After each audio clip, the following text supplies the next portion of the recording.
자, 여러분과 함께 계속해서 창세기를 묵상해 가고 어느새 이제 그 끝을 향해 다가서고 있습니다. 제가 오늘 여러분과 이렇게 창세기를 계속 묵상해 오면서 저 역시도 참 은혜가 되는 시간인 것 같습니다. 특별히 요셉의 이야기를 함께 나누면서 어떤 한 가지 생각이 들었어요. 그 생각이 무엇이냐 하면은 바로 하나님은 신실하시다입니다. 하나님은 신실하시다. 여러분, 하나님은 신실하십니다. 아멘. 예. 이 신실하시다라는 말의 사전적 의미는 믿음직하고 착실하다라는 의미를 가지고 있어요. 믿음직하고 착실하다. 즉 창세기에서 보여주신 하나님의 성품은 그분께서 주신 복의 약속은 반드시 지켜진다는 것, 그리고 하나님의 구원 사역은 변하지 않으신다는 것입니다. 하나님의 약속은 지켜지고 그분의 구원 사역은 변함이 없으십니다. 우리들처럼 변덕스럽지 않습니다. 환경과 상황에 따라서 말을 바꾸는 그런 분이 아니시라는 거예요. 그렇기 때문에 우리의 구원은 확실합니다. 왜냐? 하나님은 변함없으시고 신실하신 분이시기 때문에 우리의 구원은 확실하다라는 거죠. 그리고 이렇게 약속하신 하나님의 복과 구원은 만약 그 사람이 준비되어 있지 않다 하더라도 하나님께서는 만들어서라도 주시는 분이라는 것을 깨닫게 되었어요. 어떻게 해서든지 그 사람이 복받을 자격이 될 만큼 만들어 놓으신다는 것입니다. 또한 누군가가 악한 마음으로 회방하려고 하더라도 하나님께서는 그러한 환경, 그러한 인간의 실수와 악행조차 사용하셔서 하나님의 섭리로 이끌어내시고 그 약속을 지켜내시는 것을 우리는 말씀 가운데서 발견하게 되었어요. 여러분, 얼마나 우리가 든든합니까? 우리의 믿음이 얼마나 확실합니까? 그 믿음의 열매가 얼마나 값집니까? 이것이 제가 그동안 창세기를 묵상하면서 느꼈던 하나님의 성품입니다. 자, 그러면서 하나님께서는 아브라함부터 요셉에 이르기까지 이들의 삶을 통해 평범한 우리에게도, 정말 일반적인 우리에게도 믿음 안에 있는 사람들이 어떻게 그 약속을 이어받아 성취될 수 있는지를 보여주셨다는 거예요. 뭔가 특별해서가 아니라 평범해 보이는 사람이라 할지라도 하나님께서는 그 약속을 이루어 가신다는 겁니다. 왜 우리가 이들의 이야기에서 위로와 힘을 얻습니까? 그 이유는 그들의 삶이나 우리의 삶이나 별반 다를 게 없기 때문입니다. 그렇게 차이가 없어요. 우리가 계속해서 묵상하는 이 요셉만 하더라도 우리의 인생과 닮아 있는 점들이 참 많습니다. 그래서 우리가 공감을 하고 있지 않습니까? 대표적으로 요셉은 예단할 수도 예측할 수도 없는 그러한 삶을 살았습니다. 우리도 그래요. 한치 앞을 알 수 없는 인생을 살아가고 있습니다. 내일 일을 알 수가 없어요. 나에게 어떠한 일이 벌어질지, 어떠한 삶이 내게 찾아올지 알 수 없습니다. 예단할 수 없어요. 그것처럼 요셉도 그런 예단할 수 없는 삶을 살았다라는 것을 우리는 보았고, 그것이 우리의 공감을 이끌어내었습니다. 또한 또 어떤 것이 있었습니까? 요셉은 자신이 원하지 않는 고난과 역경에 던져졌다는 거예요. 여러분, 우리도 그렇지 않아요? 누가 원해서 고난을 겪습니까? 누가 원해서 역경의 삶에 던져지길 바랍니까? 아무도 그러한 삶을 원하는 사람은 없어요. 누구나 다 평안하길 원하고 기뻐하길 원하고 그저 문제없이 잘 살아내길 원합니다. 예전에 제가 부교육자로 사역하며 다닐 때에도 신방을 다니다 보면은 그런 얘기를 합니다. 기도 제목 있습니까? 권사님 혹은 지사님 그러면은요, 그렇게 말씀하시는 분이 있어요. 그냥 요대로만 살았으면 좋겠어요. 요대로만 딱 여기까지가 딱 좋은 것 같아요. 이대로만 아무런 문제 없이 살았으면 좋겠어요. 그게 기도 제목이었던 것을 들었습니다. 얼마나 사람들이 고난을 두려워합니까? 얼마나 역경을 두려워합니까? 그러나 원하든 원치 않든 간에 사람은 필연적으로 고난에 던져질 때가 있고 역경에 던져질 때가 있어요. 그러나 요셉은 어땠습니까? 그 원하지 않는 고난과 역경에 던져진 모습을 통해서 우리에게 공감을 이끌어내고 있다는 거예요. 자, 그럼에도 불구하고 요셉은요, 하나님과 동행하였습니다. 그렇죠? 하나님과 동행하였습니다. 또 그분 앞에 신실하였으며 주어진 환경에 최선을 다했다는 것을 보여주었습니다. 여러분, 믿음의 삶이란 대단한 게 아니에요. 믿음의 삶이란 바로 이런 것입니다.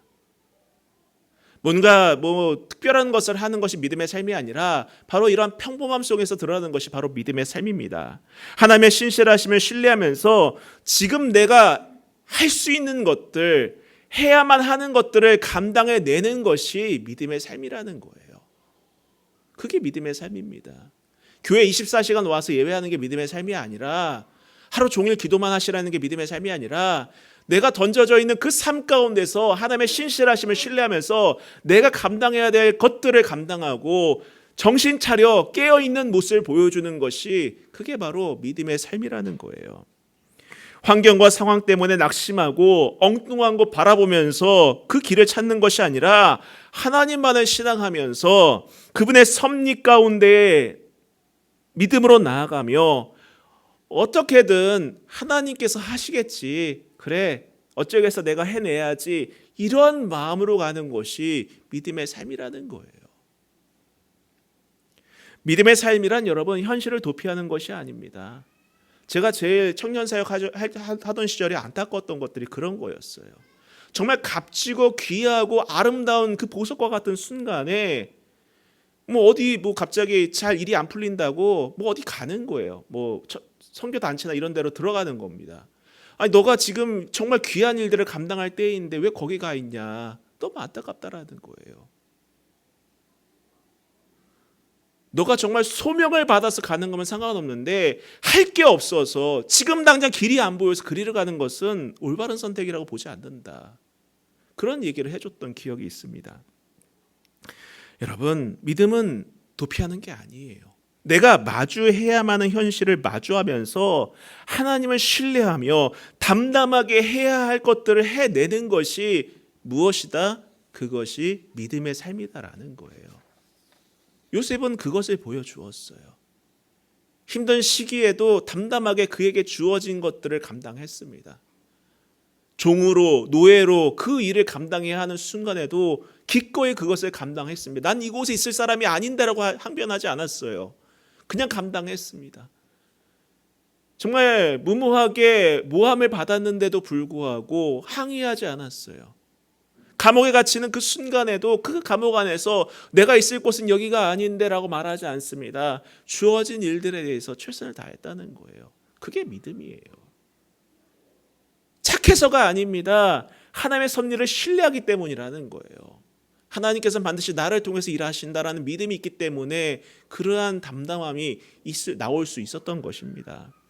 이처럼 하나님께서는 요셉의 삶을 통해서 우리에게 현실을 살아내는 믿음의 아주 좋은 모형을 보여주셨습니다. 게다가 이런 믿음의 삶은 그 삶을 살아내는 자신만이 아니라 주변에도 영향을 주고 있다는 것을 보여주었어요. 주변에도 놀라운 변화를 이끌어내지 않습니까? 우리가 요셉의 이야기를 통해 만났던 형제들이 그렇지 않습니까? 시기와 질투, 인간적인 탐욕으로 인해 결국 동생을 팔아넘긴 말 그대로 인면수심의 행태를 보여주었던 그 형제들이었지만은 이들은 더 이상 그렇지 않습니다. 유다가 대표적이지 않습니까? 유다는 오히려 자신을 희생양으로 자처합니다. 나를 내어주겠습니다. 나를 내려놓겠습니다라는 모습까지 보여줍니다. 또 한 사람의 변화가 있었죠. 바로 야곱입니다. 사실 요셉의 형제들이 벌인 사건도 야곱의 어긋난 사랑, 어긋난 집착 때문이었다는 것을 우리는 잘 알고 있어요. 그는 하나님께로 새로운 이름을 부여받았음에도 불구하고 여전히 예전의 삶을 고집했습니다. 이전의 삶을 놓지 못했어요. 하나님이 기뻐하는 믿음의 삶을 살아야 됨에도 불구하고 예전 습관대로 살았고 예전 습관대로 자기의 것들을 집착하였던 모습을 보여주었습니다. 그랬던 그에게 어떤 변화가 일어났죠? 우리가 지나왔던 말씀들을 돌아봤을 때 창세기 43장 14절에 보면 이렇게 고백하지 않습니까?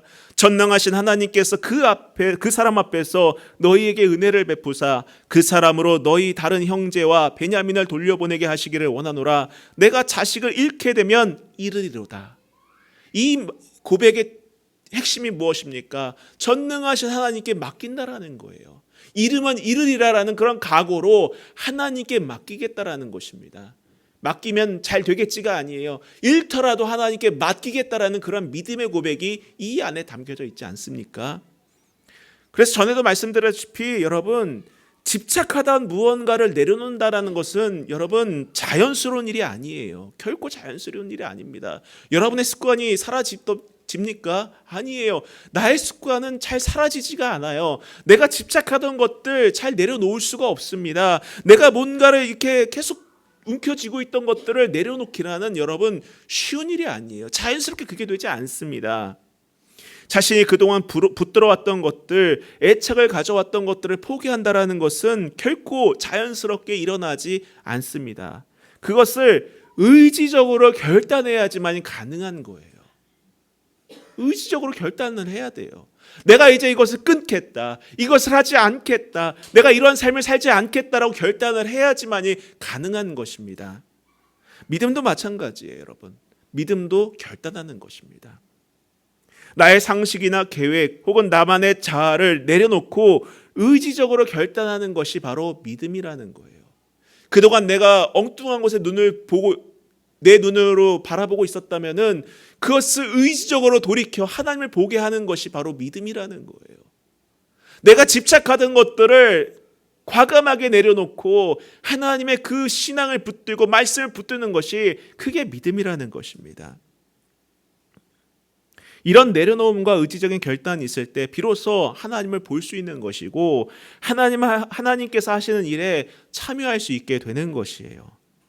그래요, 야곱은 처음엔 베냐민 포기 못했죠. 자기가 움켜쥐고 있던 것들 내려놓지 못했습니다.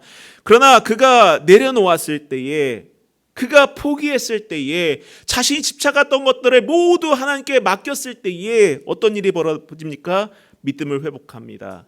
하나님의 은혜만을 찾습니다. 기도하게 됩니다. 그리고 그 하나님의 은혜와 그분께서 일하심은 결국엔 무엇입니까?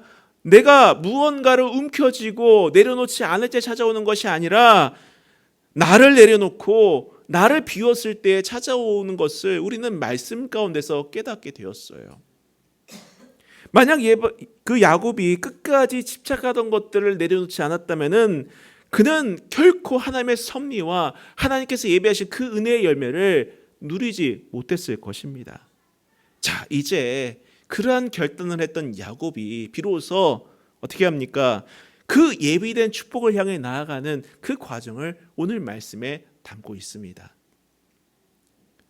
본문에 등장하는 장면은 요셉의 이야기 가운데에 하나님이 최초로 등장하는 장면이에요. 정말 신기하지 않습니까?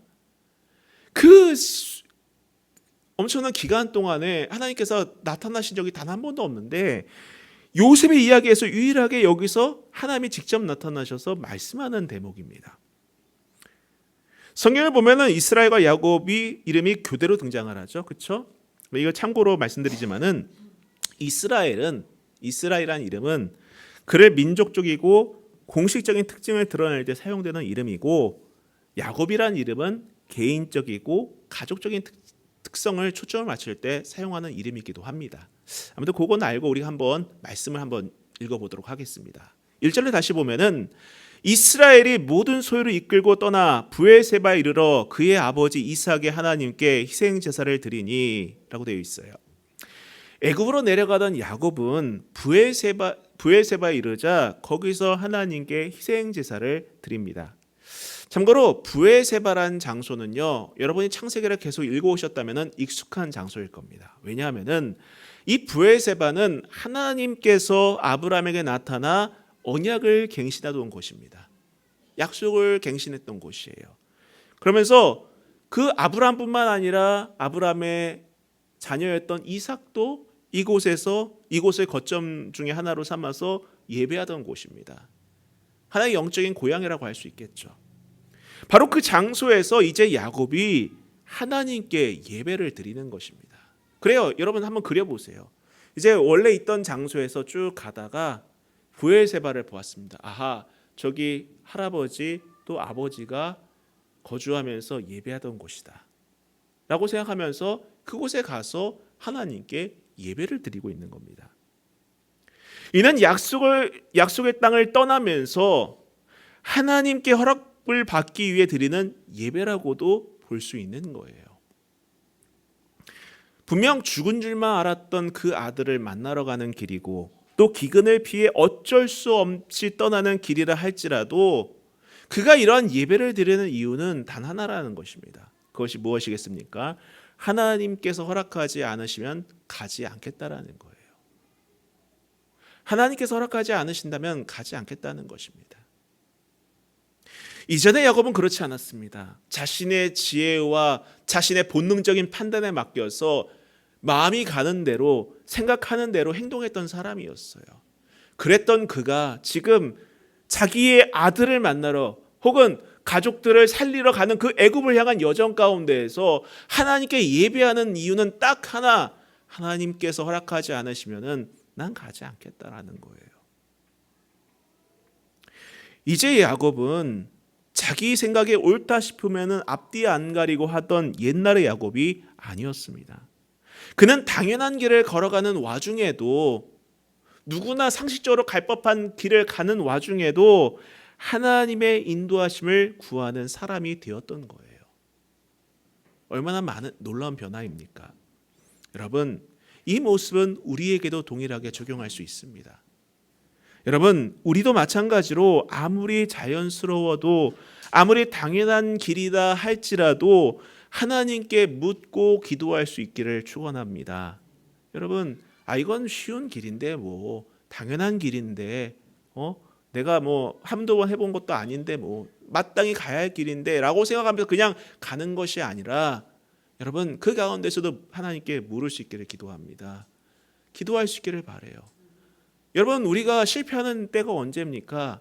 어떤 일이 주어졌을 때 이거 내가 하던 건데 뭐 내가 늘 익숙하게 해오던 건데 자만했다가 뒤통수 한 대 맞은 적이 얼마나 많습니까? 여러분 우리나라 속담에도 돌다리도 두드려보고 건너라고 하지 않습니까? 믿음은 더더욱 그래야겠죠. 아무리 익숙하더라도 아무리 당연한 것이라 할지라도 여러분 우리는 예배할 수 있어야 됩니다. 그 일을 위해 기도할 수 있어야 되고 하나님께 물을 수 있어야 되는 것입니다. 야곱처럼 환경이 하나님의 인도하심을 보여주더라도 하나님의 말씀에 끝까지 청종하면서 대답을 들을 줄 아는 사람이 되어야 되는 것입니다. 그게 믿음의 사람이 걸어가는 길이라는 거예요. 계속해서 볼게요. 2절부터 보겠습니다. 그 밤에 하나님이 이상 중에 이스라엘에게 나타나 이르시되 야곱아 야곱아 하시는지라 야곱이 이르되 내가 여기 있나이다 하매 하나님이 이르시되 나는 하나님이라 내 아버지의 하나님이니 애굽으로 내려가기를 두려워하지 말라. 내가 거기서 너로 큰 민족을 이루게 하리라. 하나님은 야곱을 두 번이나 부르면서 그에게 애굽으로 가는 길을 허락하십니다. 이것을 봤을 때에 야곱이 어떤 의도로 예배를 드렸는지를 알 수 있겠죠. 하나님은 가야 될까요? 말아야 될까요? 그걸 물었으니까 하나님께서 이렇게 나타나셔서 애굽으로 내려가라라고 말씀하지 않겠습니까? 과거 이삭에게는 허락하지 않으셨어요. 이삭도 같은 입장에 있었던 적이 있었는데 허락하지 않으셨습니다. 그러나 이번에는 허락하세요. 그러면서 두려워하지 말아라. 거기서 큰 민족을 이루게 하시겠다라고 약속을 하십니다. 사실 야곱에게 있어서 애굽으로 가는 그 여정은 두려운 길이었습니다. 왜 그럴까요, 여러분? 사실 그렇지 않습니까? 가장 먼저 오랫동안 자신이 기반으로 다지며 살았던 그 고향을 떠난다라는 것은 쉬운 일이 아니에요. 내가 익숙했던 것을 떠나서 새로운 곳을 향해 간다라는 것 결코 여러분 쉬운 선택과 결단이 아닙니다. 두렵다는 거예요. 그래요, 여러분 익숙함을 벗어나 낯선 곳을 간다는 것은 늘 두렵습니다. 대표적인 것이 여러분 남자들 같은 경우 군입대 아니겠습니까? 저도 그런 생각 했던 적 있어요. 남자들 군대 가기 전에요 많이 무서워합니다. 제가 이제 95년도 1월에 군대를 입대를 했었는데 그 영장을 받고서는 잠이 안 오는 거예요. 무서워서. 가면 어떤 일이 있을까? 내가 거기서 잘 견딜 수 있을까? 저 때만 해도 26개월이었으니까는 그냥 가면은 시간 내가 거기서 뭘 하고 있지? 그런 생각을 했다라는 것입니다. 근데 여러분 남자들 가운데 군대 한번 다녀오잖아요. 그럼 군대를 무서워하지 않습니다. 왠지 아십니까? 갔다 와 봐서 별거 아니구나 생각합니다. 보통 이제 남자들 이제 군대 다녀오면은요 예비군 훈련이라는 게 있어요. 예비군 훈련이 있는데 그 예비군 훈련 가운데에 1년부터 5년 차까지는 지금은 좀 바뀌었는지 모르겠지만은 동원 훈련이라고 있습니다. 그 동원 훈련이라는 것이 이제 군인 부대에 들어가 훈련을 받는 거예요. 2박 3일 동안 훈련을 받는 건데 뭐 거기 들어가는 사람들 얘기 들어보면은 무서워하지 않습니다. 야, 좀 쉬다 와야겠다. 사회가 너무 힘드니까는 좀 쉬다 와야겠다. 그러면 그런 생각을 갖는다는 거예요. 입대할 때처럼 무서워하지 않습니다. 갔다 와 보니까는 별거 아닌 거 알기 때문에 뭐 동원 훈련 들어가면은 아이 뭐 그냥 뭐 좀 쉬다 와야지. 군대밥 좀 오랜만에 먹어봐야지. 이런 마음 갖고 들어간다는 거예요. 그래 여러분, 우리가 두려워하는 것들 잘 보면은요 낯선 것 때문이 많습니다. 낯선 것 때문이 많습니다. 야곱도 마찬가지였을 것 같아요. 낯설기 때문에 어떠한 일이 기다리고 있을지 알지 못하기 때문에 두려웠을 겁니다. 또 한 가지는 사실 야곱은요 나이가 많아요. 현 시점에서 거동이 불편한 노인이었습니다. 더더욱 자신이 내가 다시 고향에 돌아올 수 있을까라는 생각도 없잖아 있을 것 같아요. 그런 두려움이 있었을 것 같아요. 또 앞으로 가는 그 길이 어떤 길인지, 또 어떤 경험을 하게 될지, 어떤 일을 당할지, 또 어떤 만남이 있을지 알지 못해서 오는 두려움도 컸었을 겁니다.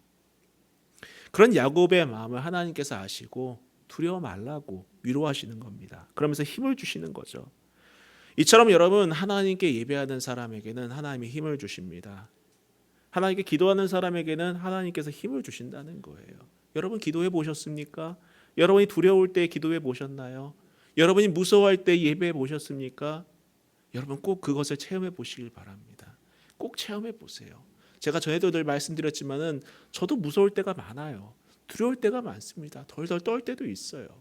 그럴 때마다 기도합니다. 그럴 때마다 주님의 말씀을 봐요. 그러면은 어느 순간 저도 모르게 오는 평안함이 있다는 거예요. 여러분, 여러분에게도 그러한 기쁨이 있기를 원합니다. 여러분에게 그런 평안함이 넘치기를 원합니다. 우리는 살아가면서 두려울 일이 왜 없겠습니까? 여러분, 두려울 때에 그 두려움에 매몰되지 마시고 기도하시길 바랍니다. 하나님 두렵습니다. 하나님 무섭습니다.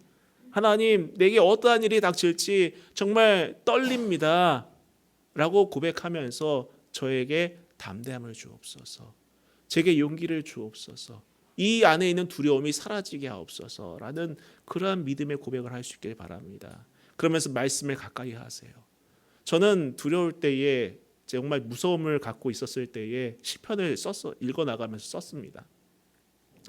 그 가운데서 오는 말씀들이 있어요. 제 책상에 그걸 붙여놨었습니다. 그래가지고 하나님께 주시는 말씀들, 그 음성들이라 믿고서는 그러한 써서 이제 책상에 붙이기도 하고 스크랩도 해놓기도 하고 그걸 놓고 붙들고 기도하기도 하고 하나님 이 말씀이 내게 주신 말씀인 줄 믿습니다. 내게도 이러한 일이 일어나길 원합니다라고 기도하였습니다.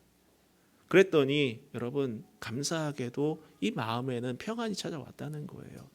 제가 어떤 상황인지 여러분 잘 아시지 않습니까? 예. 바울이 이렇게 선언합니다. 여러분 디모데후서 1장 7절을 보면은 이렇게 말합니다. 하나님이 우리에게 주신 것은 두려워하는 마음이 아니요. 하나님이 우리에게 주시는 것은 무엇입니까? 두려워하는 마음이 아니라는 거예요. 오직 능력과 사랑과 절제하는 마음이다라는 겁니다. 하나님께서는 우리에게 두려움을 주시는 분이 아니십니다. 힘을 주시는 분입니다. 능력을 주시는 분이라는 거예요. 앞날에 대한 두려움이 있으시다면 하나님 앞에 엎드려 기도하시기를 축원합니다. 예배를 통해 회복하시기를 원합니다. 우리 안에 두려움을 없앨 길은 그 두려움을 없앨 유일한 분인 하나님 한 분이심을 여러분 믿고 의심하지 마시기를 축원합니다. 게다가 하나님은 두려워하지 말라고 하실 뿐만 아니라 너로 큰 민족을 이루게 하시겠다라고 약속하세요. 이처럼 하나님은 두려움을 사라지게 하실 뿐만 아니라 어떤 분이십니까? 예배하는 자들에게, 기도하는 자들에게, 믿음의 사람들에게 비전을 주고 힘을 주고 능력을 주고 확실한 열매를 허락하시는 분이심을 여러분 믿으시기 바랍니다. 세상 사람들처럼 힘내, 얼마나 힘들겠어, 말은 해주지만 아무런 힘을 줄 수 없는 그런 분이 아니시라는 거예요. 우리에게 약속을 주시는 분이고 열매를 주시는 분이고 결과물을 주시는 분이라는 분임을 여러분 잊지 마시길 바랍니다. 계속해서 볼게요. 4절 또 보도록 하겠습니다. 내가 너와 함께 애굽으로 내려가겠고 반드시 너를 인도하여 다시 올라올 것이며 요셉이 그의 손으로 내 눈을 감기리라 하셨더라.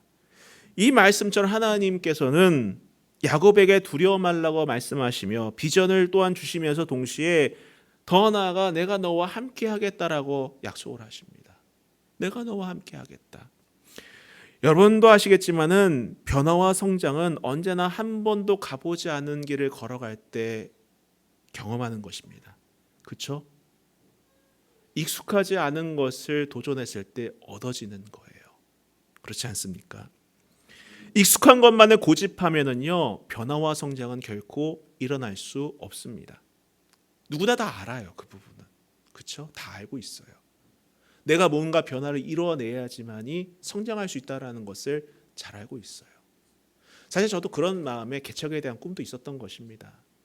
예전에 이제 기성교회에 부임하는 것도 생각은 해봤었는데 그냥 그 시스템에 갇혀서 있는 것보다는 뭔가 새로운 시도를 해보고 싶다라는 마음도 있었던 것 같아요. 그 시절에. 그래요, 여러분. 우리가 경험해보지 않은 길을 걸어야지만이 성장하는 것 다 알고 있어요. 그런데 이런 사실을 알아도 누구나 그 길을 걷는 것은 아니에요. 쉽게 그 길을 걸을 수는 없어요. 왜 그렇습니까? 두렵기 때문에, 무섭기 때문이라는 거예요. 내가 성장하기 위해서는 새로운 길을 걸어야 되는 것을 알매도 불구하고 두려워서, 무서워서 선뜻 그 길을 못 걸을 때가 많이 있어요. 사실 어떤 길이든 알고 걸으면 쉬울 것 같아요. 그렇지 않습니까? 알고 걸으면 쉬울 것 같아요.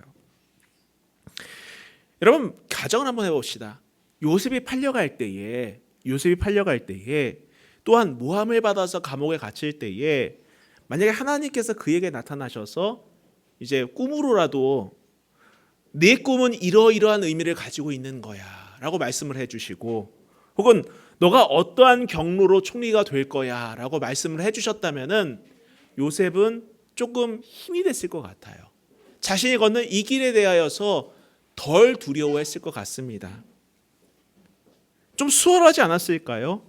야곱도 마찬가지인 것 같습니다. 여러분, 자신이 가야 하는 그 길을 걸어갈 때에 하나님께서 어떠한 방법으로 민족을 이루시고 어떻게 다시 돌아오게 하실 것인지를 그 과정에 대해서 조금이라도 상세하게 말씀해 주셨다면은 좀 쉽지 않았을까?